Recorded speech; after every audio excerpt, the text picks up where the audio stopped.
in the middle part, we have a big flat area.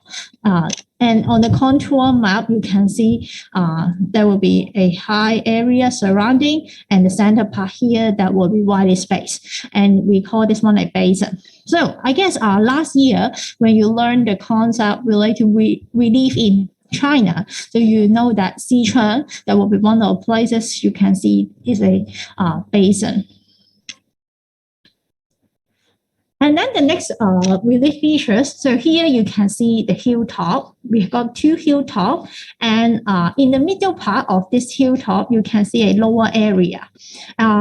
This relief features, the lower area here, we have a name called Saddle. So we set the low point between two hilltops.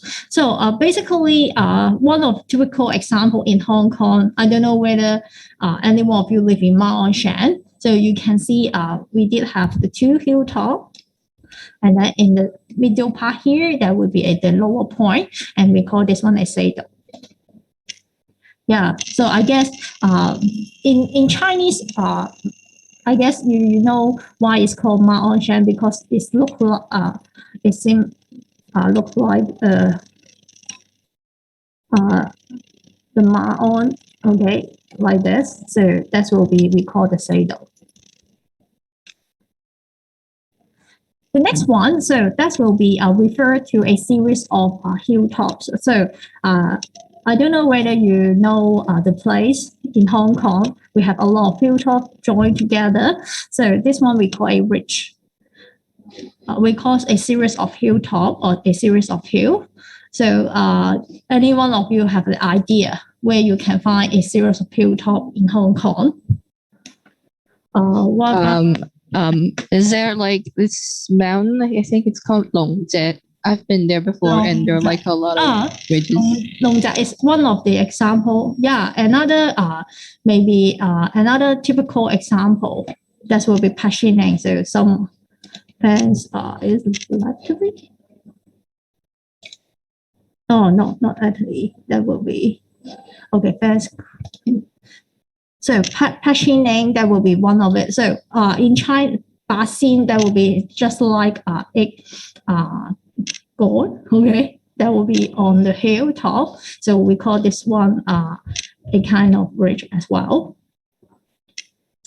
The last two, I guess the last two that will be quite easy to identify.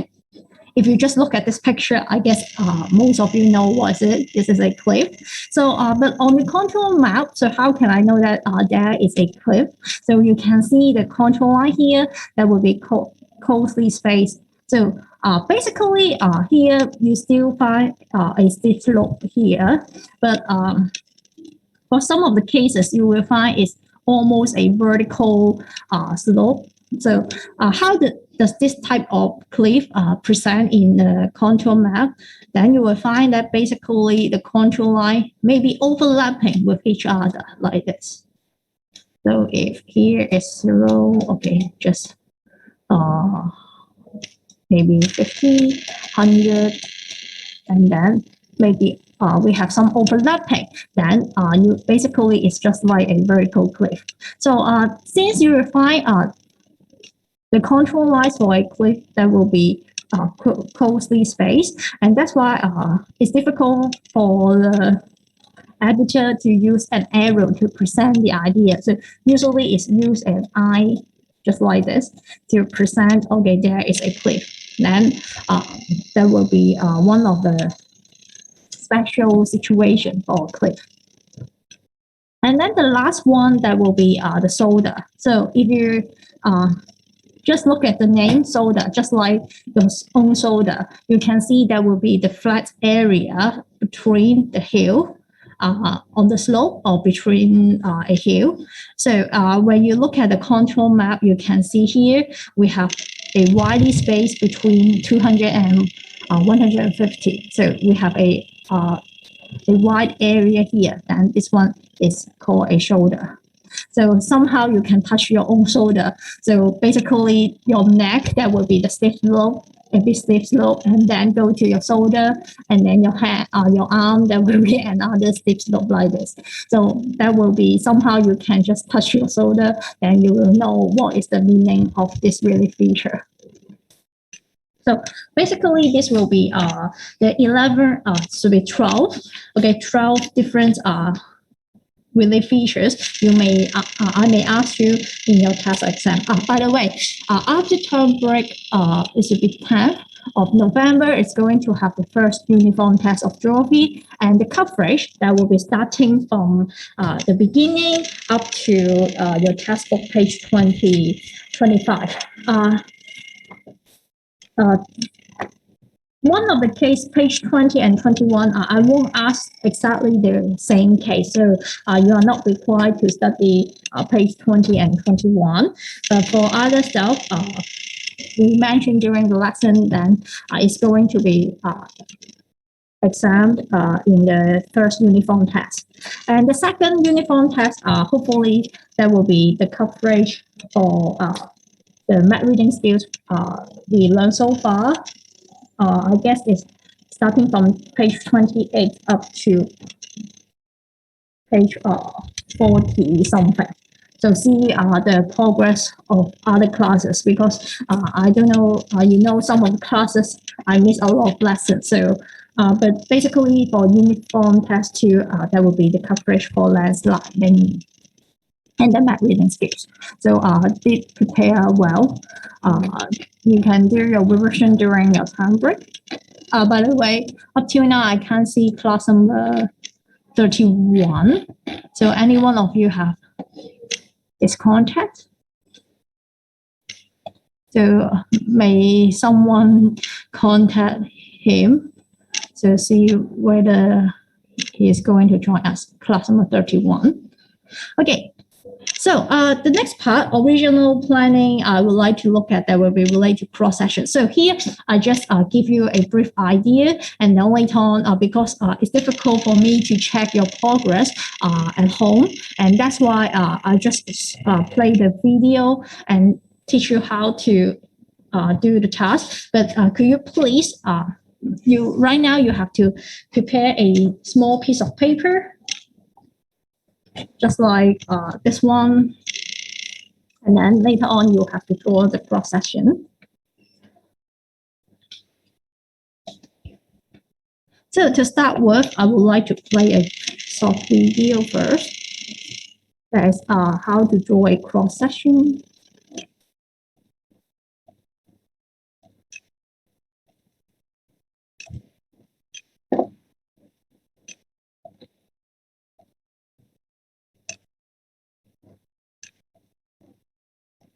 A cross-section is a diagram showing the rise and fall of the ground along a...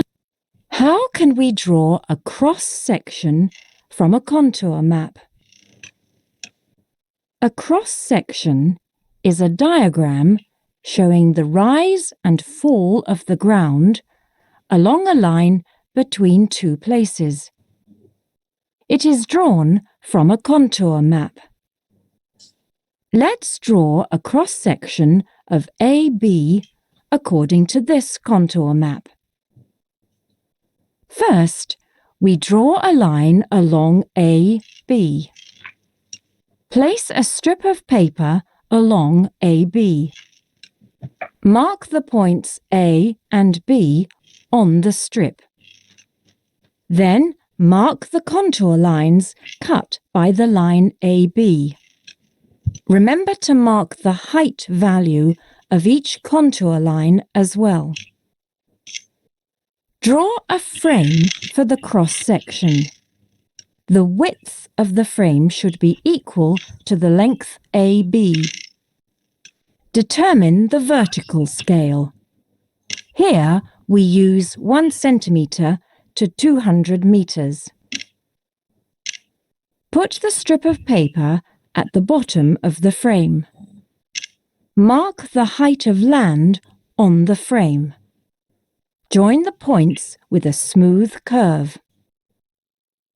Mark the landform feature or features, or special feature or features, that is or are cut by the line AB. You can shade your cross-section to give the reader a neat and clear impression. Finally, add a title to the cross-section. Okay, so here is try to tell you how to draw the cross sections using a paper script.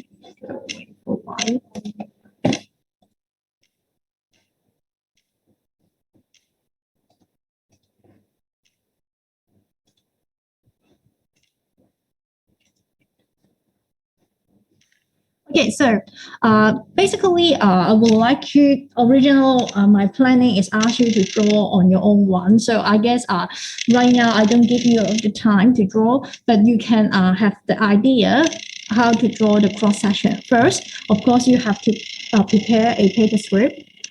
So just like this.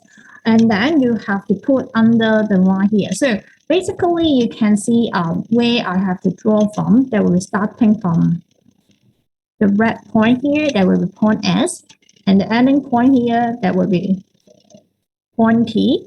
And you can see the height of point S and T that will be located at the sea level. The blue line here shows you here that will be starting from 0. And then the vertical interval for this contour map, that will be 20 meter. And that's why here you can see 20, 40, 60, 80, 100, and then go back to 180, so on and so forth. So when you place the paper script here, then you have to mark down where is the starting, where is the ending, and then put the figure to show the height. And then any intersection point here, so here you can see the second intersection point, the third one, and then mark down the number, the fourth, fifth, so on and so forth. So mark the vertical line to show the intersection points, and then mark the number to show the height. So after that, you should draw a paper script like this. And then go to the bottom part, you can see the frame of the cross sections. So just like just now in the video, it's mentioned you can put this paper script under the frame. And then you can simply put just like a graph, the line graph, and then make the points. So here you can see starting from 0, so you make a cross here, and then you can see the next one that will be 20. Then you go to the vertically to the second part here, that will be the height referred to 20. And then the next one, make a cross here, that will be 40. So on and so forth. So based on the idea here, then you can make all the cross over there. So make the cross based on the numbers of 100. Then you make the part accordingly. So make all the point here. So then after you make all the point according to the figure you jot down here, then you simply use your freehand and then draw all the line together and form the final graph like this. So I guess it's difficult for you to do it right now. So after this lesson, do you please just prepare a script like this, a rectangular shape paper, and then try to draw these papers and then draw the cross section on your own at home. So on Thursday, I'm going to check the details. And then some of you may ask me, can I draw this one as a flat hilltop? Yes, sure, because based on the previous map, it doesn't have any information for you. So you can make a flat hilltop. But you will find in between 60 here, that will be a downward slope. So why is it not a flat one? If you go back to the previous slide, that's mean the map here.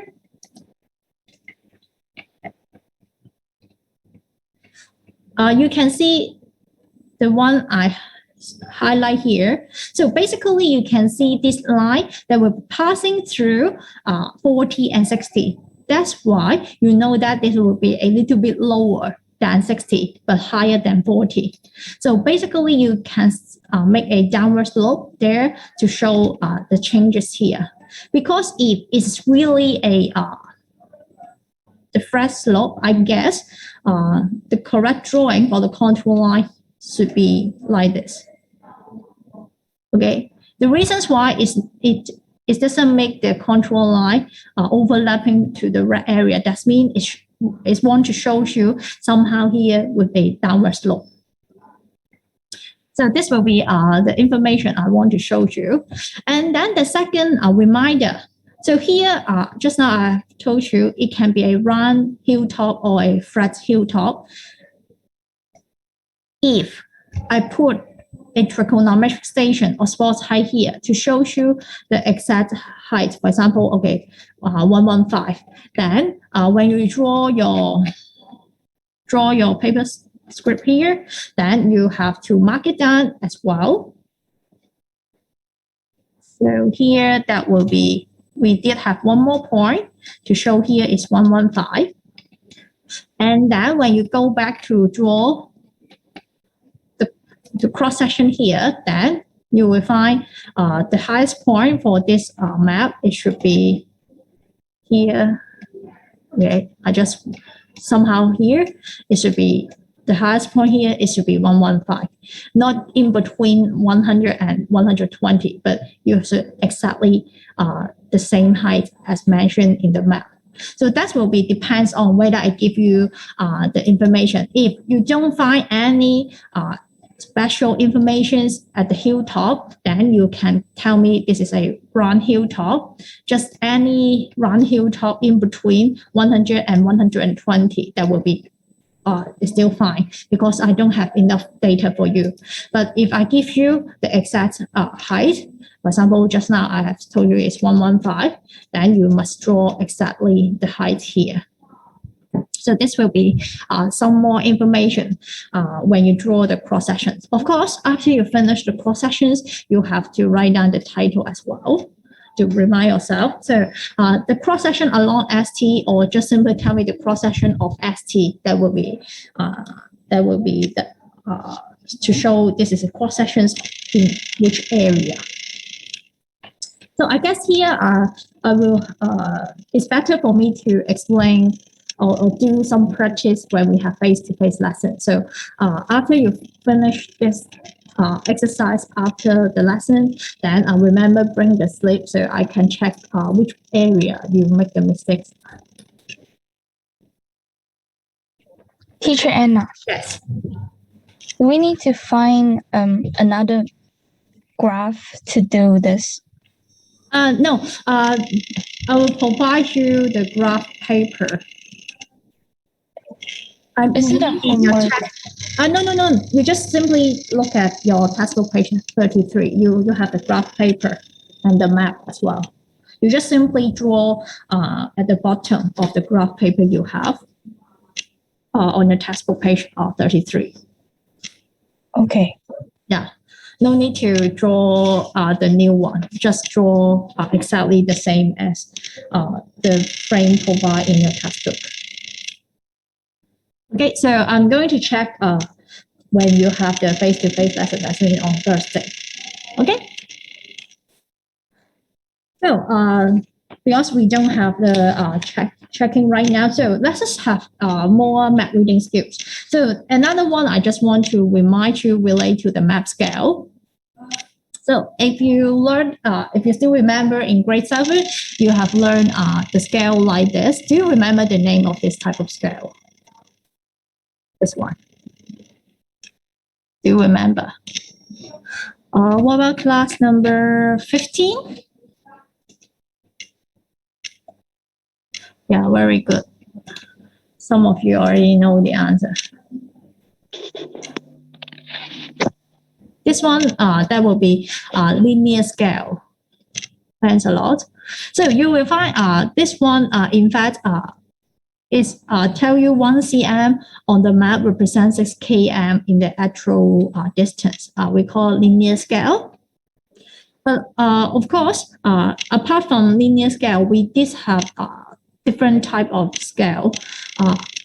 So for linear scale, it can be presented like this, or maybe even some of the map will use this one. In fact, no matter it's like the first type or the second one, or all these we call linear scale because it's trying to show the information on a straight line. The second type, I just simply call it RF, try to use a ratio to represent the idea. So if you remember here, in fact, it's 1 cm on the map. So when you convert to 6 km in the actual, in fact, I would like to convert the 6 km in the actual world back to a map. How many times you have to reduce? That will be 6 km changed back to 600,000 cm. That means we have to reduce 600,000 times to represent 1 cm on the map. And we call this one RF, representative fractions. So I just simply call it RF because it's quite a long one. You are not required to remember the name, but the concept how to convert the linear scale into RF, that will be important because later on you will have some questions related to the scale conversion. So you can see 1 to 600,000 that will be referred to the frictions, and try to show you we have to reduce 600,000 times to present the idea on the map. The reasons why you need the conversions because we need to do some calculation related to the vertical exaggeration. So what is the meaning of vertical exaggeration? When you draw the cross section, you can see, in fact, it's trying to present the idea from the contour map to the graph of the cross sections. So sometimes you will find the scale of the cross sections that will be different between the map and the cross sections. And that's why we have the term vertical scale and horizontal scale. For horizontal scale, that means the map scale. So if it is already in our form, then that will be fine. And the vertical scale, that will be from the cross sections. That means I would like to look at the y-axis. The y-axis of the cross sections to show you 1 cm for the vertical, the y-axis, 1 cm represent how tall is it. So let me show you some information from your textbook, page 43. So here you will find this is a map of the cross section of HK. 2 point H and point K, and I try to draw the cross sections from HK and show you the cross sections on the left hand side. And you can see since here the vertical scale, that means we are going to look at the y-axis. So you can see here, if you use your ruler to measure it, here 1 cm represent the height of the hill that will be 10 meters. And that's why here we said that 1 cm represents 10 m. If I try to convert into RF format, then what you have to do, that means you have to convert meter into cm. So could you tell me how many cm should be when I present 10 m here? So what about class number 20?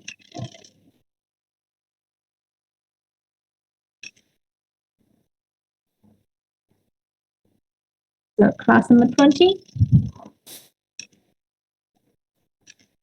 Okay, so 1 c, here I tell you that will be 1 cm represent 10 meter high.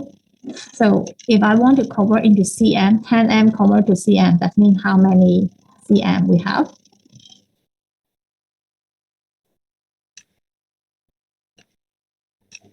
Okay, 10 m convert to cm. So what is the formula in order to find out the answer?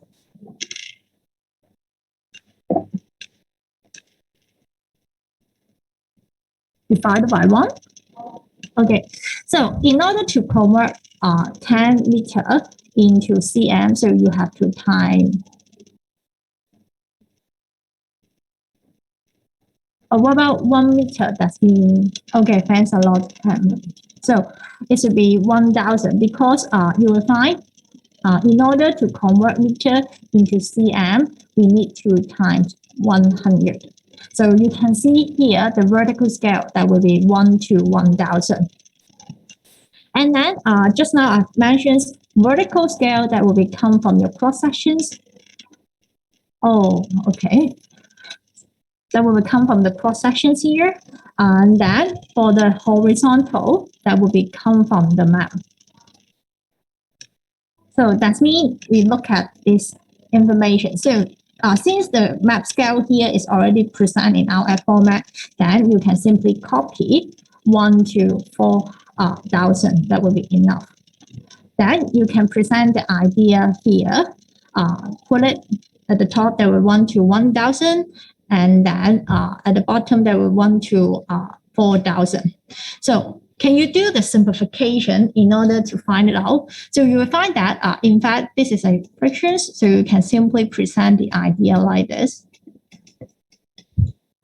Divided by 1 over 4,000. And then I guess when you learn in your mathematics, that will be the same idea like this. So you can just make it simplified, and that's why the final answer will be 4 times. That means these cross sections, when compared with the map here, that will be 4 times exaggerated. That means it's make it larger than 4 times larger than the original map. So this will be what we call the vertical exaggeration. So on your textbook, you will find we did the same cross sections HK, but you can see here, this time I changed the vertical scale. So can you use your ruler to measure 1 cm represent how many meter? So go to page 34 again. And then see the figure B at the bottom. So class number 25. So any idea how many 1 cm represent how many meter for the cross section here? Remember, use a ruler to measure it.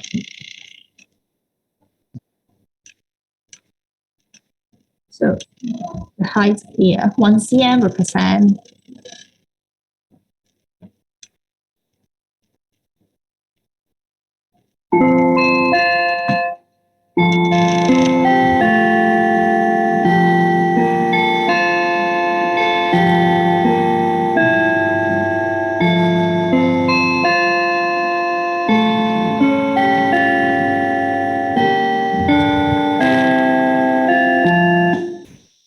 Okay, so if I tell you here is 1 cm on the cross section, so how many meter is going to present?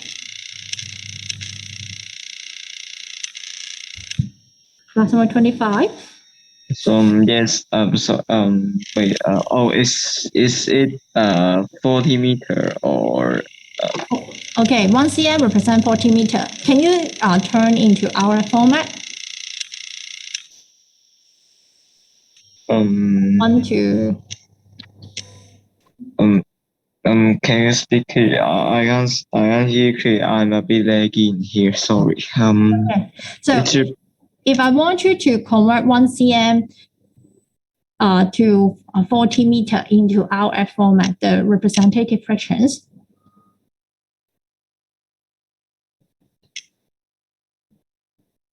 So that means you have to convert 40 meter into cm. So how many cm will it be?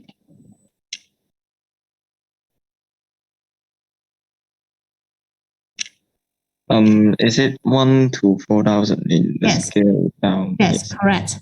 So you can see for vertical scale, that will be 1 to 4,000.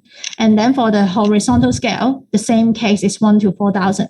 And that's why when compared with the cross sections and the map, you can see, in fact, it doesn't exaggerate. This is only one time. That means the same, they share the same scale, in fact, when drawing the cross section.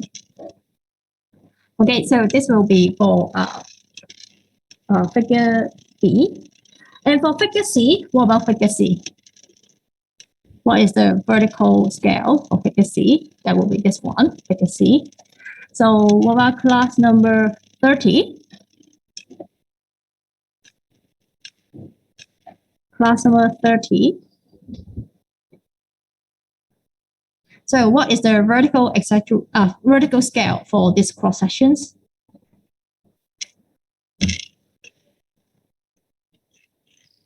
Is this 10? Here, is this 1 cm? So you have to use your ruler to measure 1 cm. 1 cm represent how many meter in the y-axis of these cross sections? So 1 cm, measure 1 cm. That means how high is it? How tall is it? Is this here 1 cm when you measure from your textbook? I guess if you measure from the textbook, 1 cm should be represent 20 meter. So what about if I want to convert into RF format?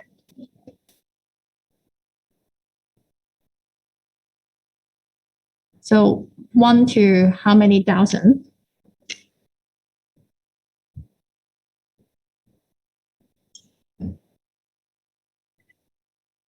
Yeah.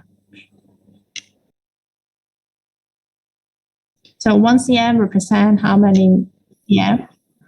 20 meters. So convert into cm. 20 meter convert to cm.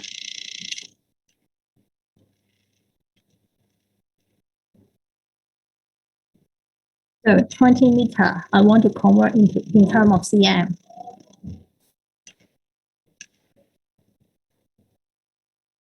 $20 meters, that means how many cm we have?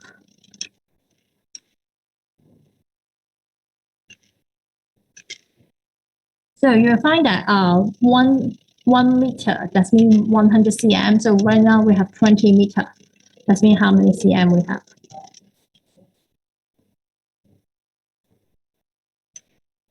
That will be 2,000. And that's why you will find that, again, we use the same map scale here. And that's why you put into the formula 1 to 2,000 over 1 to 4,000.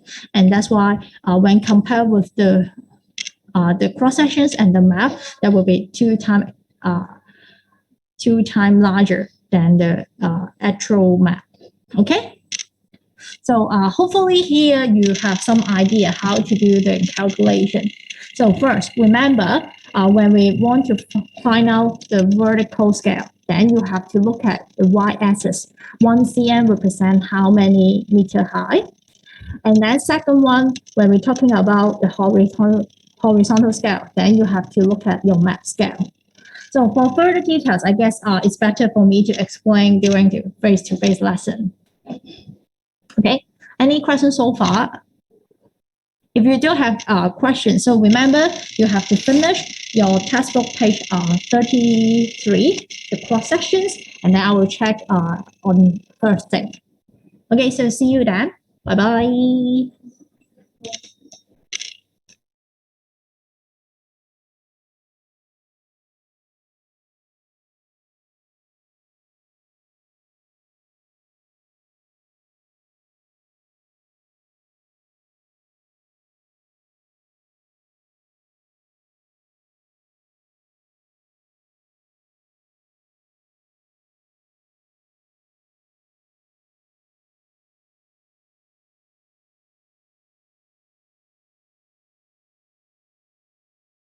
Too simple.